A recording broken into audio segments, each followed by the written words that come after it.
Hello my dear student, this is my YouTube channel, ठीक है, study with girl, and this is the first video on this channel of class 11th chemistry, some basic concept of chemistry. Hello students, आज हम class 11 का first chapter पढ़ने वाले हैं। That chapter is known as some basic concept of chemistry. बहुत ही easy method से, बहुत इंटरेस्टेड मेथड से आप लोगों के लिए पीपीटी शो कराकर थोड़ा सा बहुत फास्ट पीपीटी सिलेबस को कंट्रोल लेते हुए चलने में आज हम स्टार्ट करेंगे some basic concept of chemistry. तो बेटा आइए करते हैं start. First PPT is that सबसे पहले हमें पढ़ना है what is the definition of chemistry. Chemistry की डेफिनेशन क्या है, ठीक है।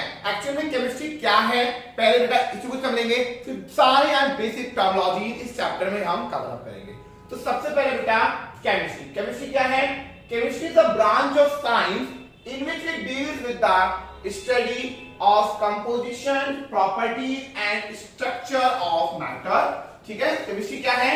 Chemistry is a branch of science. Science किसी ब्रांच है जिसमें हम किसी भी मैटर की कंपोजिशन के बारे में स्टडी करते हैं। कंपोजिशन का मतलब है वो मैटर किस चीज से मिलकर बना है, किसी भी मैटर किस चीज से मिलकर बना है, उसकी स्ट्रक्चर क्या है, उसकी प्रॉपर्टीज क्या है, उसका नेचर क्या है, क्या लॉ है, जो भी स्टडी करते हैं किसी भी मैटर की, that is known as chemistry. Clear हुआ?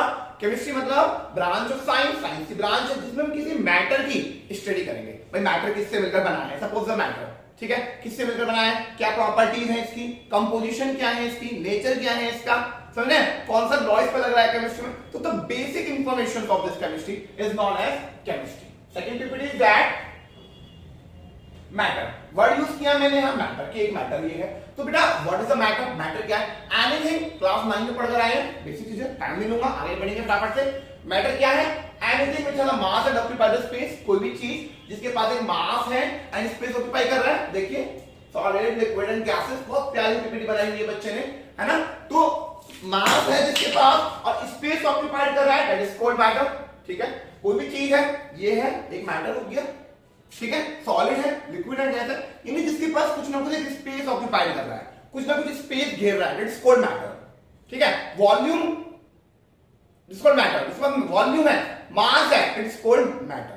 अब प्यार है, दुश्मनी है, नफरत है, फीलिंग, इट्स नॉट मैटर, ये मैटर नहीं, क्योंकि इनके पास ना मास है ना वॉल्यूम है। गैस, हवा भी मैटर है, ध्यान रखना। अगर ऐसा तो कुछ बेटा हवा, एयर, हाँ एयर मैटर है, क्यों? गुब्बारे में भर दो, जगह घेर लेगी, स्पेस घेर लेगी, बदल जाता है, ठीक है। बैलून आते हैं हमारे, इट इज कॉल्ड मैटर। तो मैटर मतलब anything which has a mass, कोई भी चीज जिसके पास मास होता है and it occupies space is called matter. Clear हुआ क्या होता है मैटर? आगे चलते हैं।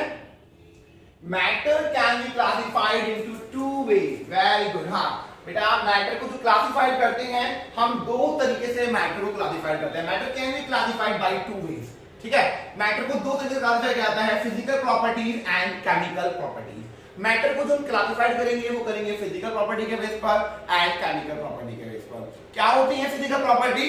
ऐसी प्रॉपर्टी जिनको हम बाय फिजिकल अपीयरेंस से देखते हैं, मतलब मैटर की कंपोजिशन को चेंज किए बिना, उसकी स्ट्रक्चर को, कंपोजिशन को चेंज किए बिना जो भी हम प्रॉपर्टीज देखते हैं, that properties are known as physical property, और जो उसकी कंपोजिशन को चेंज करने के बाद मिलती है it are called chemical property. तो physical property and chemical property के बेस पर हम मैटर को क्लासिफाई करते हैं, ठीक है। देखिए किस तरह से करते हैं। Physical properties of matter, matter की फिजिकल प्रॉपर्टी के बेस पर आप तीन पार्ट में देखोगे, solid, liquid and gases. Solid, liquid and gases, but actual में पांच होती हैं, पढ़ा हुआ होगा आप लोगों ने क्लास में, बहुत आइसक्रीम, पांच मैटर है हमारी स्टेट है मैटर की। बट नाउ हमें जो फिजिकल प्रॉपर्टीज पढ़नी है, फिजिकल स्टेट पढ़नी है in class 11, it is solid, liquid and gases. Solid क्या होते हैं? सॉलिड ऐसे सब्सटेंस होते हैं जिनके बीच में intermolecular force, what is intermolecular force? Molecules के बीच का फोर्स ऑफ अट्रैक्शन, ठीक है।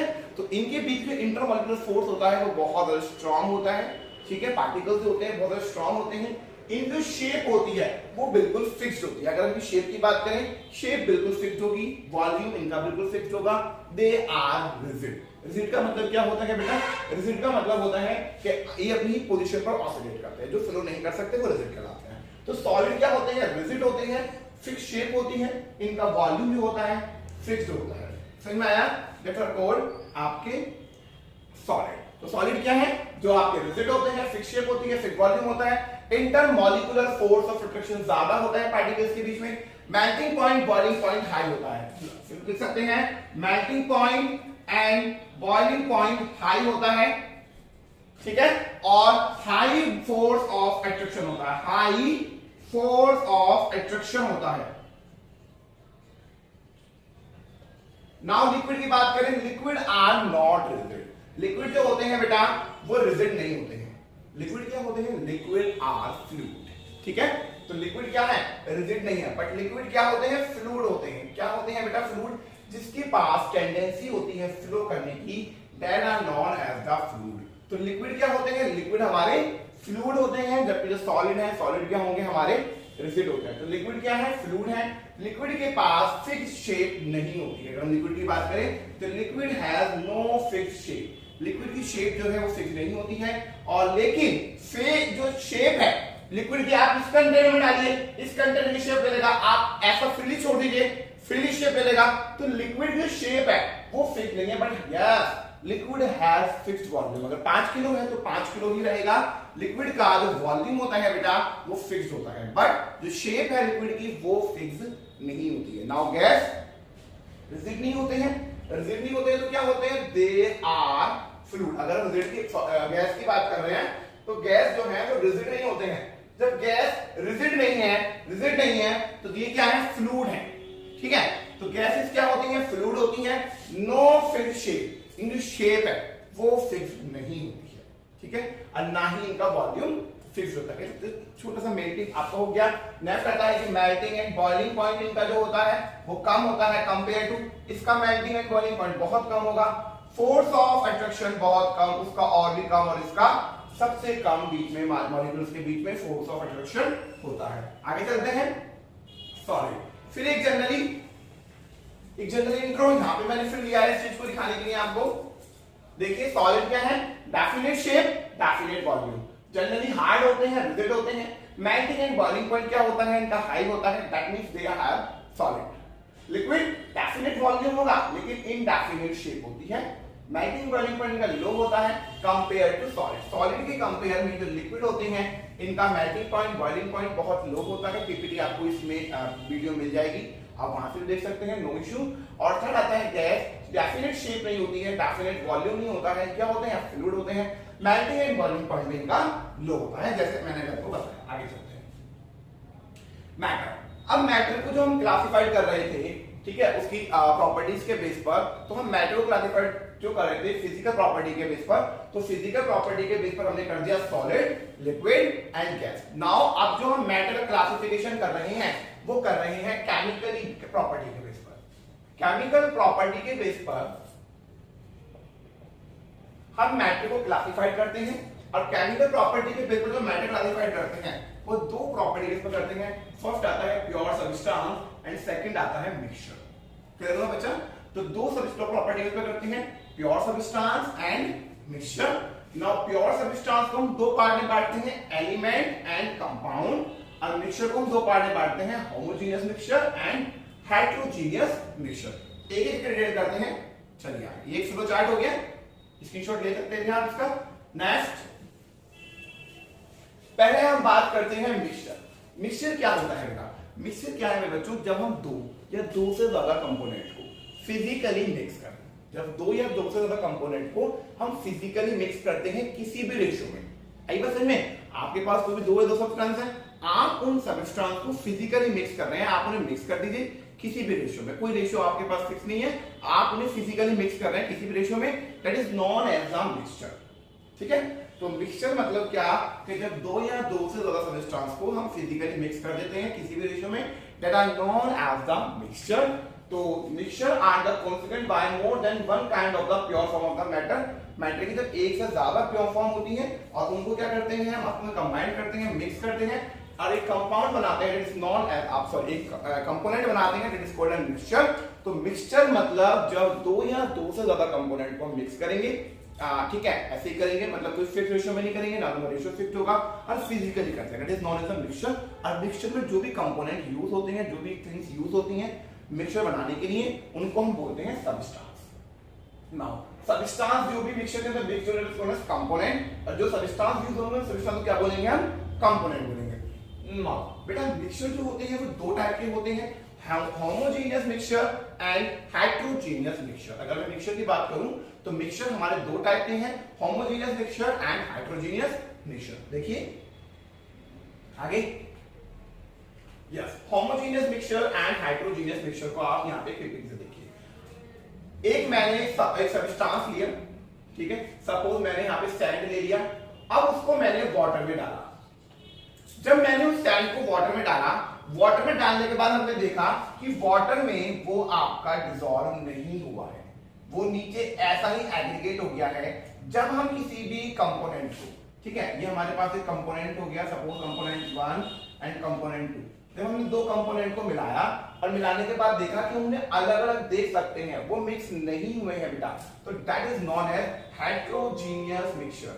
That is known as heterogeneous mixture. जब हम दो या दो से ज्यादा सब्सटेंस को मिक्स करते हैं, मिक्स करने के बाद वो कंप्लीटली मिक्स नहीं हो पाते हैं, उन्हें अलग अलग देख सकते हैं, वो कहलाते हैं हेटेरोजेनियस मिक्सचर। और अगर मैं वाटर में शुगर डाल दूं, जैसे शुगर और दिस इज वाटर, तो ये क्या बन जाएगा हमारा, एक होमोजेनियस मिक्सचर बन जाएगा। होमोजेनियस मिक्सचर बन जाएगा। क्यों बन जाएगा होमोजेनियस मिक्सचर? क्योंकि जो पार्टिकल्स हैं वो क्या होते हैं यहाँ पे कंप्लीटली मिक्स हो जाते हैं। ठीक है, आगे चलते हैं। यस, थोड़ा सा जूम करिए बेटा जी, थोड़ा जूम कर लेते हैं। यस, थोड़ा सा और, थोड़ा सा कम करो। यस, ठीक है, ठीक है, ठीक है, ठीक है, thank you. Homogeneous mixture and heterogeneous mixture. सबसे पहले डेफिनेशन एंड देन लेते हैं सेपरेशन ऑफ पार्टिकल, फिर लेते हैं उसका आइडेंटिफिकेशन, फिर लेते हैं साइज ऑफ द पार्टिकल्स। ठीक है, तो डेफिनेशन क्या है? होमोजेनियस मिक्सचर मतलब कि अगर पार्टिकल्स यूनिफॉर्मली थ्रू आउट है सिस्टम में, that is known as the homogeneous mixture. अगर पार्टिकल्स यूनिफॉर्मली थ्रू आउट नहीं है, दैट मींस आप पार्टिकल्स को अलग अलग देख पा रहे हो, they are known as heterogeneous mixture. Second आता है separation of the particles. Particles को हम सेपरेट कैसे करते हैं? तो मैकेनिकल मेथड से हम सेपरेट कर सकते हैं, नहीं कर सकते हैं होमोजेनियस को, बट इनके पार्टिकल्स को हम सेपरेट कर सकते हैं। थर्ड आता है आइडेंटिफिकेशन। इनको हम आइडेंटिफाई नहीं कर सकते हैं, बट इनको हम आइडेंटिफाई मतलब नेक डाई से नहीं देख सकते हैं, उनको हम नेक डाई से देख सकते हैं। साइज की बात करें, बहुत ज्यादा छोटा होता है पार्टिकल का साइज, और इन पार्टिकल साइज जो होता है वो काफी बड़ा होता है, जिसे हम नेक डाई से देख सकते हैं। आगे चलिए, थोड़ी सी फिर बात करते हैं व्हाट आर प्योर सब्सटेंस। ठीक है, मिक्सचर खत्म हो जाता है, फिर सेकंड था प्योर सब्सटेंस। प्योर सब्सटेंस क्या होते हैं? प्योर सब्सटेंस यानी कि ऐसे सब्सटेंस जिसमें आपके एक ही टाइप के पार्टिकल्स हो, एक ही टाइप के सब्सटेंस होते हैं, उनको हम बोलते हैं प्योर सब्सटेंस। ठीक है, और प्योर सब्सटेंस में दो टाइप के होते हैं, एक होता है एलिमेंट और एक होता है कंपाउंड। ठीक है, तो एग्जांपल क्या है? जैसे वाटर हो गया, ऑक्सीजन हो गया, carbon dioxide, gold, iron, they are the pure substance. ठीक है, तो जो एक टाइप के पार्टिकल्स से मिलकर बने होते हैं फिर कंपोजिशन में, उन्हें क्या बोलते हैं? प्योर सब्सटेंस बोलते हैं। आगे चलिए, प्योर सब्सटेंस को दो पार्ट में क्लासिफाइड किया गया है, element and compound. Element and compound. ठीक है, पढ़ते हैं कि डेफिनेशन सबकी। यस, एलिमेंट क्या है? किसी भी प्योर सब्सटेंस की जो सिंपलेस्ट फॉर्म होती है, जिसको हम और डिकम्पोज नहीं कर सकते। ठीक है, किसी भी simplest form of the pure substance, किसी प्योर सब्सटेंस सिंपलेस्ट फॉर्म है जिसको ना तो हम डिकम्पोज कर सकते हैं ना और पार्ट में तोड़ सकते हैं किसी फिजिकल केमिकल मेथड से, that are known as the element. और 118 एलिमेंट बेटा पीरियोडिक टेबल में है। ठीक है, इसमें मेटल भी है, नॉन मेटल भी है और मेटलॉइड्स भी है। इन क्लास 10 आप पढ़ चुके हो मेटल और मेटल, अगर नहीं है तो आप फिर YouTube पे जाइए मेरी वीडियो पर, वहां पे आप पढ़ सकते हैं। ठीक है, ओके बेटा, तो नेक्स्ट वीडियो जो आएंगे उसमें हम कंपाउंड के बारे में पढ़ेंगे और इस चैप्टर को आगे करेंगे। Thank you.